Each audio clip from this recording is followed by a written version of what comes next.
This video is an introduction into photogrammetry.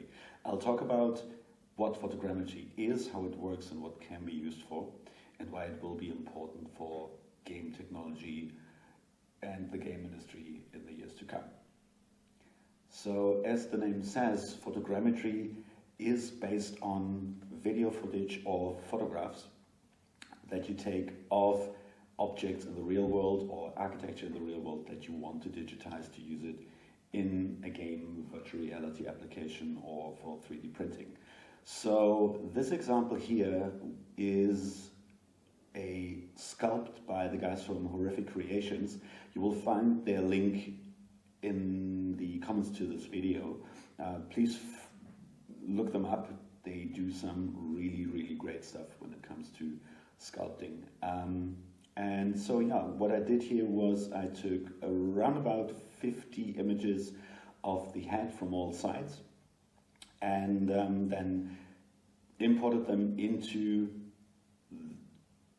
photogrammetry software. In this case it's 3D Sapphire, to generate a 3D model including the textures out of the photos.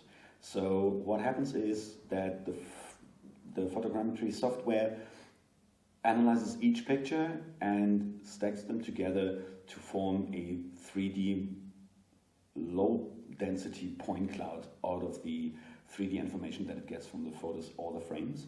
And then what you do is you go through certain steps from a low density point cloud to a high density point cloud, and then later on we generate the fully textured polygon 3D model out of that high density point cloud. And as you can see, the photorealism that comes from the photogrammetry process is pretty much incredible.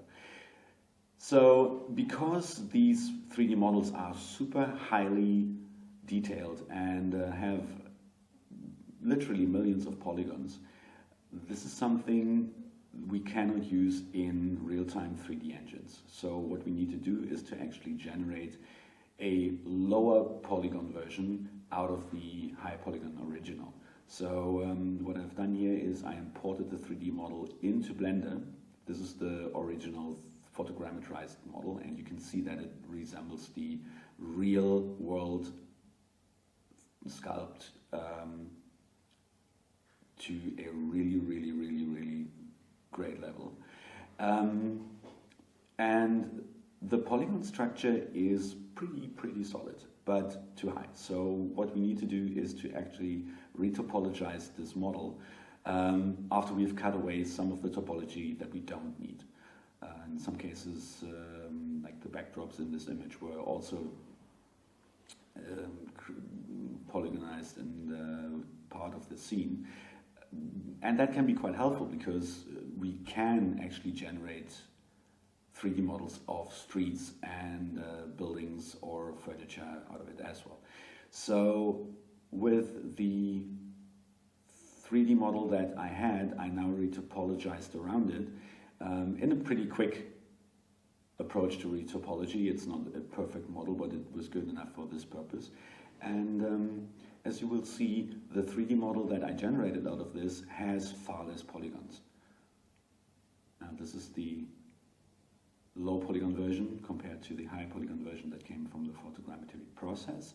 And after unwrapping this, I then used the original to bake the surface information,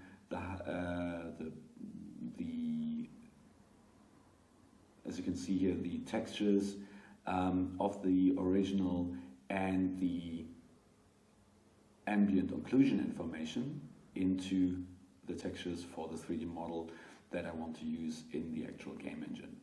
The baking processes in Blender are actually quite solid, and the results were actually quite astounding, because 90% of each model that you see in a game are convincing just because of good materials and textures. That is super important. So now I imported this into Unity, and for this example I used the high definition rendering pipeline that comes with Unity 2018 and 2019. Yeah, and here you can see This is the actual model using the baked textures and the baked texture information like the normal maps. Put some light sources into this, and the high definition rendering pipeline is a highly photorealistic rendering engine that does a great job even on standard laptops like the one that I use. So once the scene is in full effect, you can see that we will have volumetric lighting. The textures work beautifully. The object, even though it's a low polygon version of the object that we originally created, looks almost exactly like the real deal.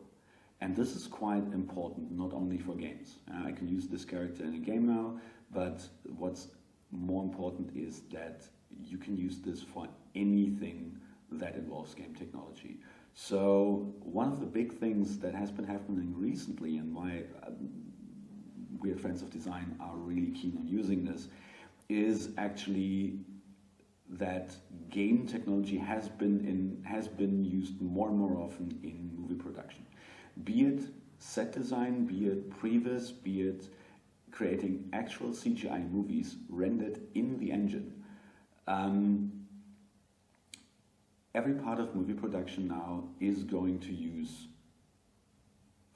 game technology and the different techniques that we use to actually create games. Because essentially a level is a movie set. So what we can do now is use objects like these or photogrammetrize an entire movie set or a street and then use that in a retopologized form in our game engine to recreate the set as it is in the real world. We can actually create sets that do not exist yet for set planning.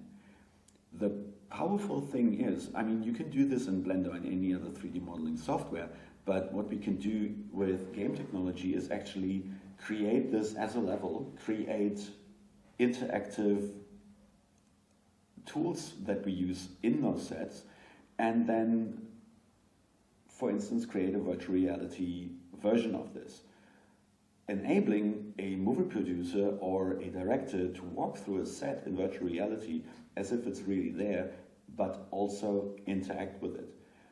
For instance, we could give them control over the lighting in the scene, so they can adjust the lights, the height of the lights, the type of the lights, color, down to changing certain textures and 3D assets in the scene by moving them around or quickly exchanging them, and even playing around with the post-processing effects that in Unity are based on actual camera and post-processing effects in the movie world. So this could be a very valuable tool for movie production, whether it's set planning, costume planning, previs, or actual movie creation.